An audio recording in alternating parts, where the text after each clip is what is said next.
and welcome back to our channel, 12th Step Up. My name is Tiffany, and this is my husband, Richie.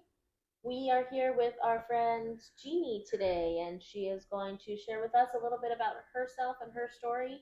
Um, Feel free to go ahead and like and subscribe now so that you can see all of our updates. We also just added a Facebook page as well if that's easier for you to stay up to date with when we release things. So that's all I have for now. Thank you. Hi, Jeannie. How are you? Good. Hi, Richie. Good, Hi, good. Tiffany. Hi. How much sobriety time do you have? 43 years 43 years. this month, last month. Yeah. That's amazing. But didn't you Yeah. just turn 42? I wish. I wish that were true. Then I'd be -1. So Right. When did you get sober? 1980, January 24th. That's awesome. Yeah. You were it's a young. miracle. Yeah, about 21, but I turned 22 in February. So about 22. Wow, almost. that you got sober very young. A lot of young people that try to get sober early on usually don't take Right. on too much of the whole recovery thing. Um, so how did you start drinking or using or whatever? Okay, so my first time, we had neighbors that made wine. They made wine in their garage, and their parents would leave, and we would drink their wine. But I don't remember like much about that. It wasn't significant. Maybe at age 15 or so. And but there was also some inhalants, sniffing gasoline and stuff. And I do recall that because I did it till I had headaches. And I wondered about that early on. Like I don't quite understand why I'm still doing it. Right, right. Which is an early sign, right? Yeah, for sure. You wouldn't know because you didn't know you had the disease. No. Yeah. So No. okay. So when did you actually begin to drink? So for me, the partying really started in high school. Like 10th grade, I was exposed to parties with kegers and marijuana at the bus stop, and I wasn't thrilled about the taste of alcohol or even marijuana. I don't remember getting high. I just coughed. But again, regardless of that, I still continued. And my really heavy kind of drinking started after a breakup in high school. And I That'll do it. progressed really rapidly I blacked out almost from the beginning. So Oh. I was drinking alcoholically right away, and any other drugs that were available, I was using them. So during this time, did you actually think you had a problem, or was it more like, I'm just a kid, I'm just doing what other kids do? Well, I went in and out of that kind of thinking. I had some things happen in high school. I think I mentioned it the other night, but another kid and I had done some kind of drug, and we weren't coming down. It was 3 days, and we were on the poison hotline, drug hotline, asking, would we ever? Oh no! I won't name names, Marty. But and then I got a friend of mine and I were sitting in front of the high school office, and we were snorting some drug, and I don't know why we were doing it right in front of the office, but the vice principal came up and wanted us to roll down our windows, and we didn't even know how. We were so anyway, that was called a controlled substance arrest, and they brought me home and told my mom, and she was flipped out, like, are you addicted? I'm like, no. Yeah, that was going to be my question. I was wondering how your parents were responding to all of this.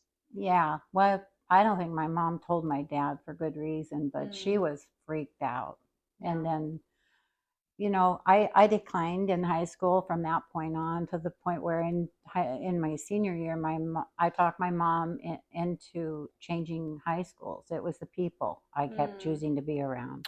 Ooh, you I were found early. them right away at the other Yeah. high school Yeah. too. I just ran right toward the Yeah. people. But I was really, there's a woman that taught, an alcoholic who's a writer, Ann Lott, and she says she was deteriorating quicker than she could lower her standards, and that was pretty much what was happening Yeah. to me. So That's rapid. relatable. Yeah. I feel like a lot of women, at least in my experience that I've spoken to as well, like the deterioration is just much more rapid than our Yeah. male counterparts, just for the most part, and Yeah. that's wild too because you got sober so young, and so what led up to that point? So I did miraculously graduate from high school, but I will say that the whole time I was in high school, when I had that pivot and things started getting bad, of course, the things I would do while under the influence caused tremendous amounts of shame. So that was making it more and more difficult to drink and party with everybody else, and there was starting to be a lot of isolation. So I actually was doing a geographic after high school, and I joined the Navy. And it was in the Navy. I thought maybe things would change, Sure.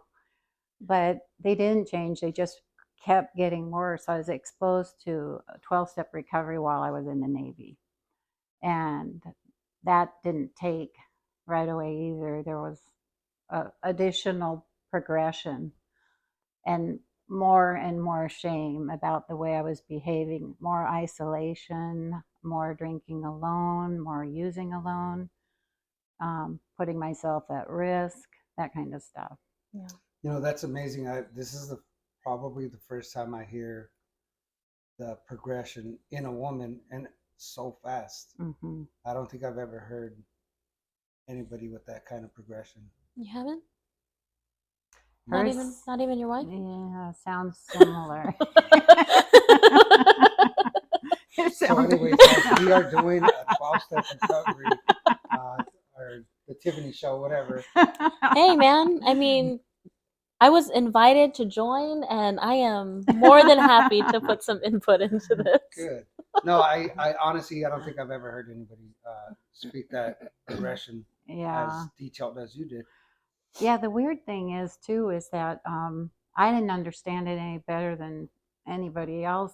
I wasn't feeling like I didn't understand it. I mean, I was trying to do all the things normal kids did, get good grades, get involved, stay active, and that just when I started using and drinking, I just went immediately to guzzling and blackouts and all of that. So everything I had been doing just went by the wayside, which is basically my life, right? Mhm. That's what you give up. So did you actually ever think like, hey, maybe I have a problem, or Oh, I definitely thought I had a problem, but I didn't think it was the using because I had no knowledge of alcoholism or addiction. So To me, it was bad behavior. so are people or the situation or whatever? Yeah. Okay. Well, I thought it was me, actually. I didn't Yeah. blame other people. Okay. I blamed myself because I thought there's something seriously wrong with me that I'm behaving this way. Yeah. Yeah. And I took it on as an identity, which it just made it worse, right? Yeah. I just kept doing more to kind of blot out that existence. Yeah. So So let's fast forward to when you realize that enough is enough. so so I started having people intervene on my behalf while I was in the Navy. I was a corpsman, so I worked in hospitals. And so from the time I was had to do an assessment by a doctor of fitness for duty because I worked with newborn babies in the hospital, and I was not showing up on time. And when I got there, I was shaking and sick. I couldn't hear my alarm.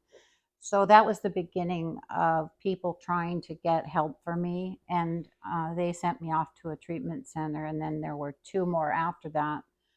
While I was trying to stay sober as a result of those treatment centers, I I wasn't really able to admit that I was powerless over the drugs and alcohol because I still thought it was my doing. I was choosing it. I was a bad person choosing to overdo it. I was missing the mark all the time. Yeah. And so it took me, what happened was after the third treatment center, it was in NAS Miramar in California, and I got released from the military with honorable discharge. They thought perhaps they gave me the choice. Maybe you went in the Navy for the wrong reason. I said, okay. So then I drove home and got a job in a bar. Sure. And I was clean. I was clean at this time. I wasn't using. I went into the treatment center with a few months. I always got like, I don't know, 90 days, 6 months, not too much in this time period, but I would never do any of the things he suggested. If I asked somebody to help me and I get their number, I'd never call them ever again. They may not even see me again. Yeah. But one day I was in that lounge that I was working in, and even though I'd had horrible things happen to me throughout those drinking years, bad things, suicide attempts, semi head on the freeway, really not terrible things. What actually got me was the soul sickness in I just thought, I can't even make it in the 12-step recovery. There's like something's wrong. And I think I finally thought, I don't have any more ideas. I couldn't even try anymore. But that was my moment of grace, because I think when I didn't have any more will to do it myself or somehow try, that there was room for this, some other kind of power to help me. And I did get a phone call immediately the day I felt like that, and it was what led me to my to a meeting, which is the day I got sober. And I didn't vote. I didn't vote on that. That was a moment of grace. So I'd been praying a lot the whole time during it, looking for some help, never getting the right kind in my Right, in your eyes. I think I would have rather been crazy. Right. Thorazine, knitting. So you get, so you realize you have a problem. You start taking action. How was, let's say, your first year? Well, it was a roller coaster. It really was. A lot of emotion, a lot of up and down, and not feeling like I had any skill set to actually deal with it. I blotted out how I felt for so long. I didn't know what to do with it. So my solution was to go to a lot of meetings and go stay around, get in the middle of the people. And I got a sponsor, and I actually worked the steps, which I'd never done. I thought reading the book was working them. That's working a program. I just did what other people do to get recovery. And, I had some tough times. The first year, I do remember one in particular. I was really mad because we were having 1-year birthdays for everybody, and I was mad that I didn't get one.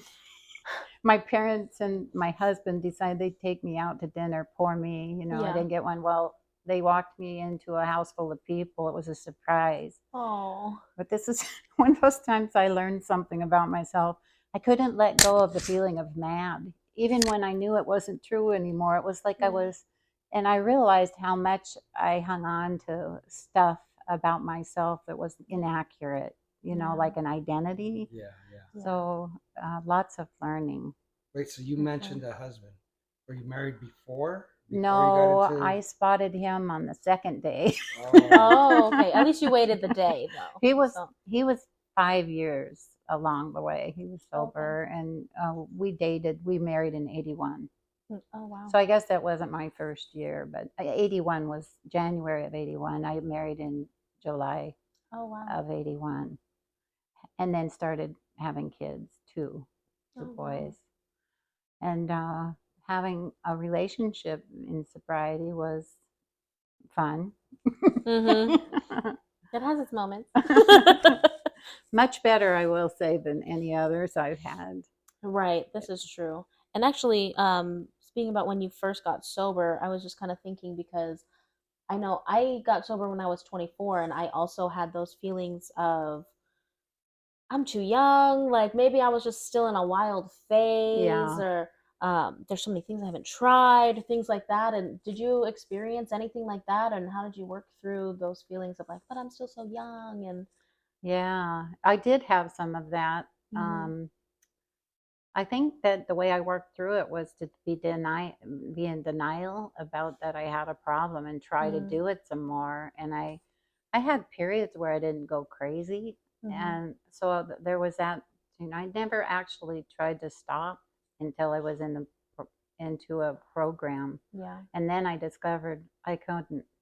That's when I realized, oh, I can't do this. I can't stop. But even if after you got sober, you didn't have those like fleeting thoughts or like that struggle, Yes. especially in the first year or two. Yeah, for sure. In fact, the first year I remember still having some cravings come up, and I remember thinking, how will I ever live a life without all the joy and fun parts of drinking, which for me were just a flash in the pants. They went by real fast. Yeah.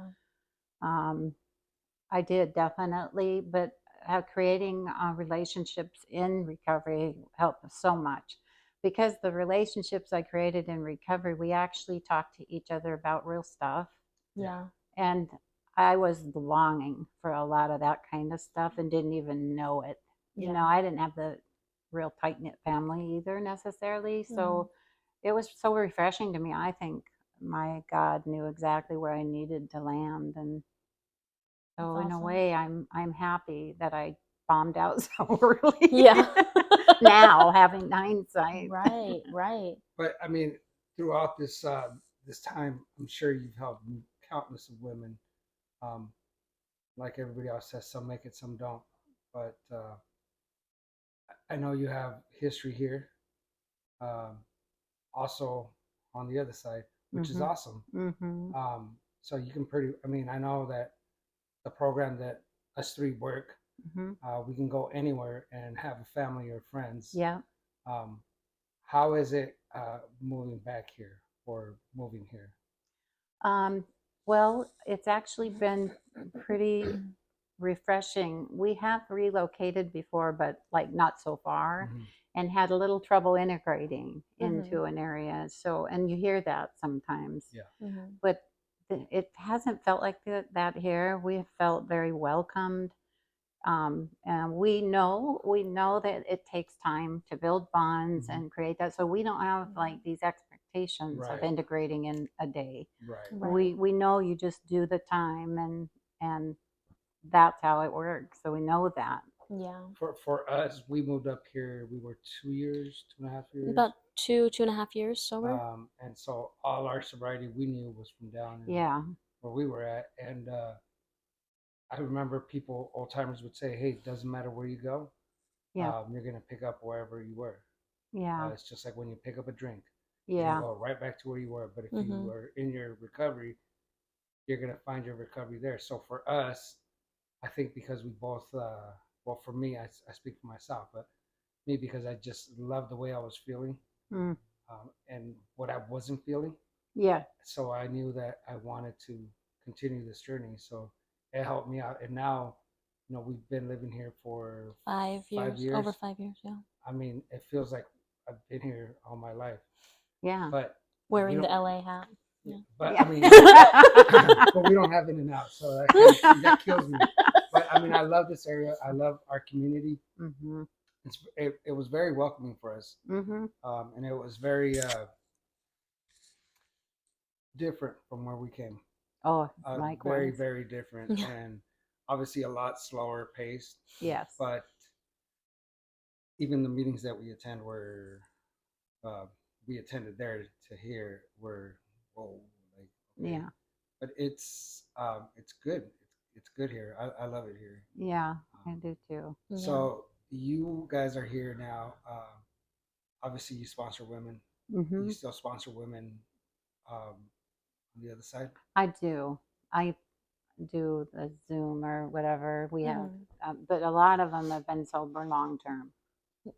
Yeah, all of them Okay. actually, really long term. Nice. Okay. So we were able to maintain, and we are still connecting with them. It's not so far that we can't do that. Like we're going snowmobiling this weekend with a whole crew. Oh, so fun. we leave tomorrow and go for the night and spend the night, get up at 8, snowmobile, and then they rented a house, so we stay there. So we got the best of both worlds. Oh, fun. It's nice, and the recovery has afforded us this opportunity to do that. Yes. Yeah. So For there's sure. so many gifts. Yes. So what would you think what would you think you miss from the other side the most? He's talking about the other side of the mountains. West side, right? Yes. Yeah.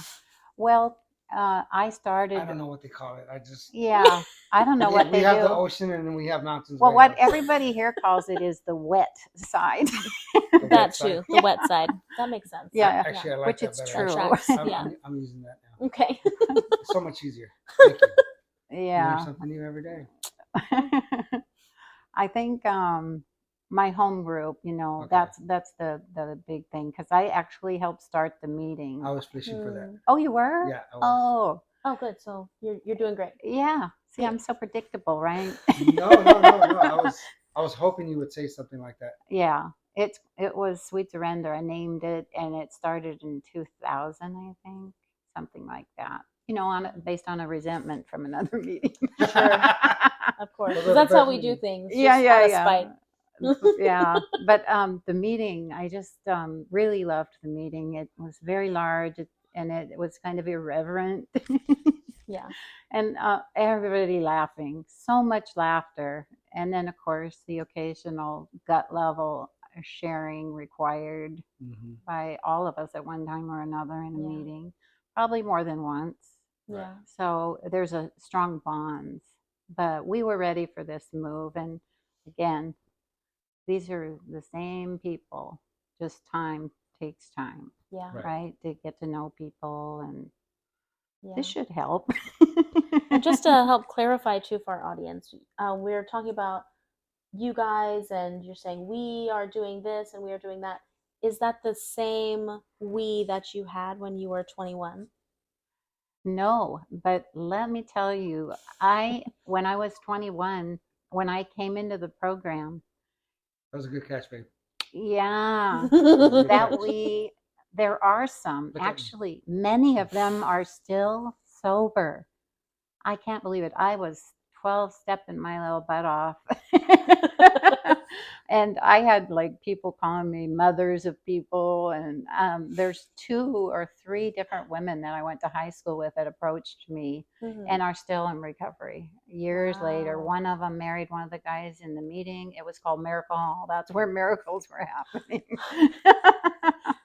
So when did your first marriage end, and how did that lead to where you are now? So, okay, how broad of an audience do you have? I'm just teasing. I mean, we come from all walks of life. So my marriage lasted 23 years. Wow. To my former husband, my children's dad. And we are dear friends now. Tom's friends with my former husband. He's remarried recently. I think it was last year. I have the utmost respect for him. He is a pillar in recovery. I want to just say that we both have experienced other addictions in recovery, and that contributed to the demise of our marriage. And so we've also had to look for other solutions, 12-step based, for whack-a-mole. Right. Yeah. Right. You get one and something else may pop up. And that was the case for us. And people get help and they move on, and it just was it. And then I knew Tom. He was he actually was more Bellevue area, which is east side of that area, but he ran in the same circles. And, there it is, boy meets girl. So yeah, on recovery campus. Yeah. And, I will say too that I chose differently at 20 some years sober than one day. I just wanted to be wanted by somebody. I had a lot of criteria that was probably not the best, but I'm grateful because I have my children too. Yeah. So. How long have you been married now? Since 2005. I think about 18 years, 17, 18. Ooh, that's awesome. Yeah. Wow. Yeah, those are successful relationships if you think right long term. Yeah, for sure. And to still have such a healthy relationship with your first husband, and then the father of your children, as well as a miracle in itself too, that I feel really speaks Oh yeah, to sobriety and being able to do that, because that's not an easy feat. right. to Well, do. that's one of the beautiful things about recovery, right? A lot of stuff that would not be normal becomes more normal here. You can do things and be in ways that you weren't able to before. Absolutely. Because I've noticed that Tiffany and I gravitate towards married couples that have been married for some time, long periods because of time in sobriety. it's it's a goal. It's a goal of ours, Yeah. and so we see you guys, and we're like, oh man, that's awesome. That's badass. Like we want that. And we see other couples in our recovery program, and to me, that's like, well, first of all, that was something that was very foreign to me, because, I mean, me. Um, so now, like, I actually look at a relationship, like I look at my wife, and I think to myself, like, I want to grow old with this woman, even though I'm way older than her. But I mean, you gonna grow older with me? You're still going at the same pace, right? No, I'm not getting younger or anything. It's relative. Growing older. Right. Thank you. See, that makes me feel better. But I see this, and it's something that I envy, but it's not an envy where it becomes like something sick. Yeah. It's an envy that becomes a goal. Oh and so for a person like yourself, with that type of recovery and the stuff that you've been through, obviously we can talk about everything, but I've heard you share, and you truly are an inspiration, and I hope other women get to see that, because I know it's harder for women. I'm still tripping out on the whole progression. Honestly, I know Tiffany had her progression as well, but I don't think I've ever heard it the way you said rapid it. descent. Yeah, it was just that's way downhill from the beginning. I know, that's how I was head first, yeah. And then what? But I mean, it's amazing that you get to share your story. And I'm honestly, I'm very, very, very glad that you decided to do the interview, because we do get a lot of positive feedback, and I hope somebody out there will hear your story and will say, "Hey, shit, there is hope for me." Yeah, I hope so. And so that's basically our main goal for this channel. It started off, anyways. We'll talk about that. We'll talk about the history of the channel, but some other time. But what was I gonna say? Jeez, man. I don't know. You lost your own train of thought. I did. No one derailed you. That's what happens when you're ADHD. Okay, this is starting to be a crutch now. We'll talk about that later. It also happens with age. I used to go up there. She called you old, babe. But she does it gracefully. You should learn. Okay, here we go. No, this is awesome. I'm really happy you decided to do this. And like I said, it's basically for other people that are struggling, and it doesn't have to be a woman. It can be anybody. Yeah, that can pick something up from what you just said.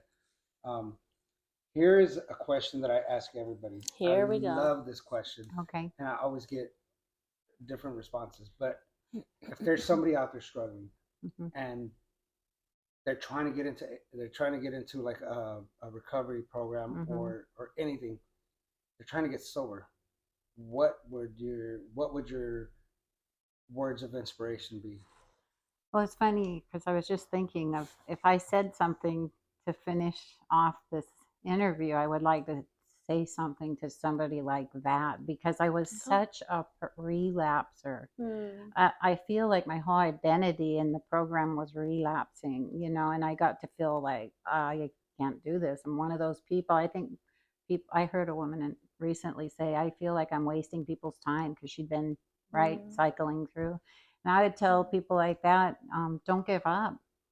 because, and I would also encourage them to pray to whatever power they may or may not believe in for assistance, because if you're like me, you need that.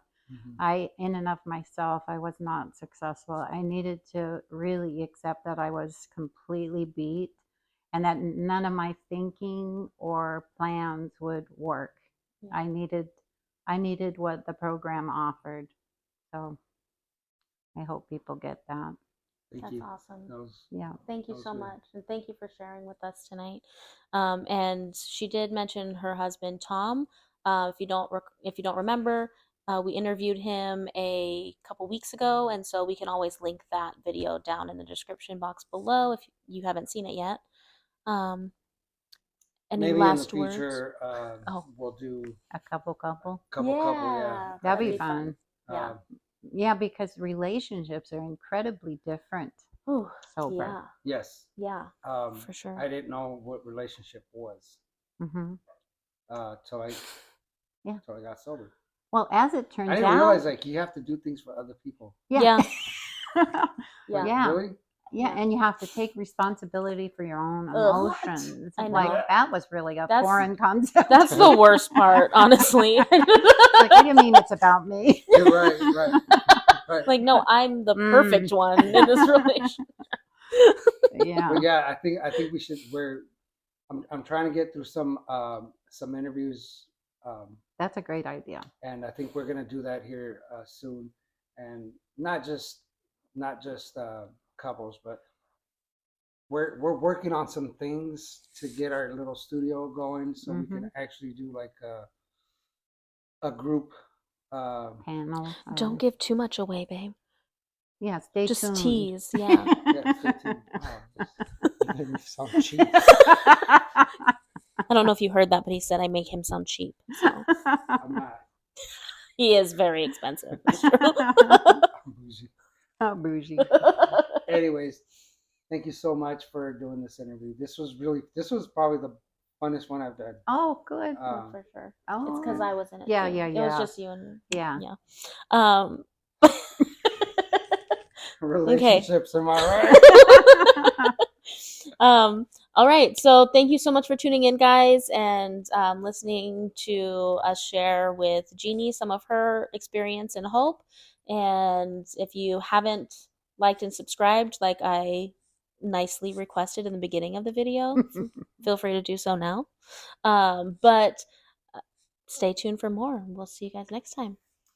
Peace out, guys.